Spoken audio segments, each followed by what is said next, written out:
for today's videos guys, narito tayo ngayon sa San Guillermo Parish Church. Dito lang din yan sa Bacolor, Pampanga. Ang patron saint ng bayan, ang simbahan ay original na itinayo ng mga Agustinian Friars noong 1576. At ang pagkakatatag ng bayan ay kung saan si Padre Gigo de Ochoa o Osa ay isang naging unang kora paroko ng bayan pagkalipas ng 2 taon. At noong 1880 naman, ang simbahan ay nawasak ng isang lindol at muling itinayo ni Father Eugenio Alvarez noong 1886.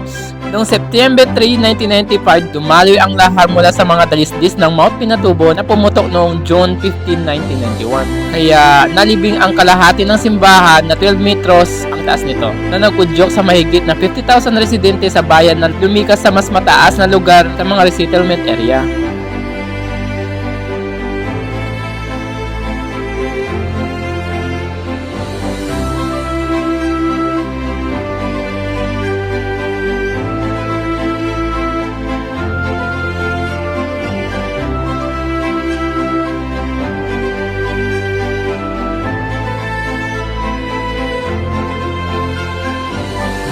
Narito na tayo ngayon sa San Guillermo Parish Church. Dito lamang din yan sa Bacolor, Pampanga guys. Ayan, dito nag-shoot si na Santino guys. Yung pinapanood natin noon ng mga bata tayo. Ang may bukas pa.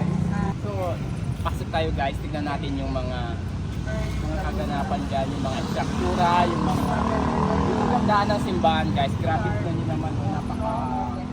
Napakaganda. So, tara. 15 years na nakakalipas mula nang huling ipilabas sa ABS-CBN ang inspirational series na May Bukas Pa, ngunit patuloy pa rin ang magandang epekto nito sa komunidad. Na pinagbibidaan naman ni Saijan Saranilia, ayan si Santino, kung saan ito ay kinunan sa isang tribute video na pinalabas kamakailan sa Kapamilya Network para sa ika-55 taong anibersaryo nito. Ikwento din ng mga residente ng Bacolor kung paano nagbago ang mga buhay nila ng mga panahong iyon. Ragdagan pa dyan na kwento na nasabi ni Ma'am Angie at ng kanyang ina nung panahong nagaganap ang lahar, ang kanilang bahay ay sobrang nalubog dahilan ng kanilang pagkabahala at pangamba na baka di na masalba ang kanilang mga ari-arian at mga kagamitan. Guys, ito yung simbahan na nalubog ng lahar. Ayan. It's full na lahar guys. Ayun, grabe yung yung pagkakaiba ng loob at pakita ko kapag na-request ko yung old pictures na.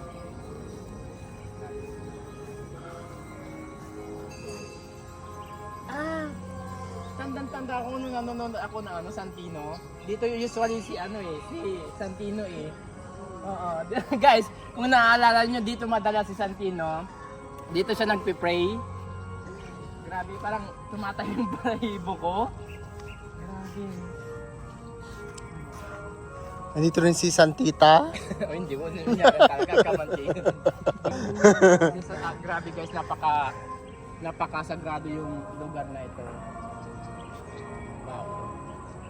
Diba guys, nung bata kayo, nanood din kayo ng Santino na si May Bukas Pa yung title niya guys. At ang pinakabidan doon si Santino at saka si Bro. Ayan. Di man amo man kikin amoy kinay. Adi siyang part yun. Ito yung part na naglalaro si Santino dito. May nilagay pa silang noon dito. No?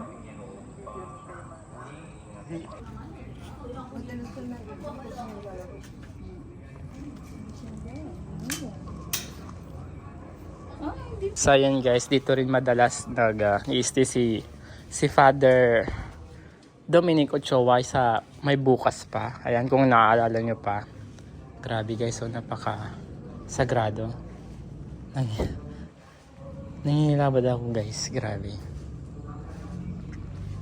So ito na yung kabuuan ng Bacolor Parish Church. Ngayon parang nakalahati na yung simbahan. Gawa nga naman ng lahar. Narito rin yung mga lumang litrato ng panahong hindi pa nagaganap ang lahar. At bago namin lisanin ang napakagandang simbahang ito at punong-puno ng history, ay nagsimba muna kami para humingi ng pagpapatawad at papasalamat at sa kung ano man yung mga pinagkakaloob nila. Kaya hanggang dyan na muna ang ating video. So this is Papa Jobs and that's the story.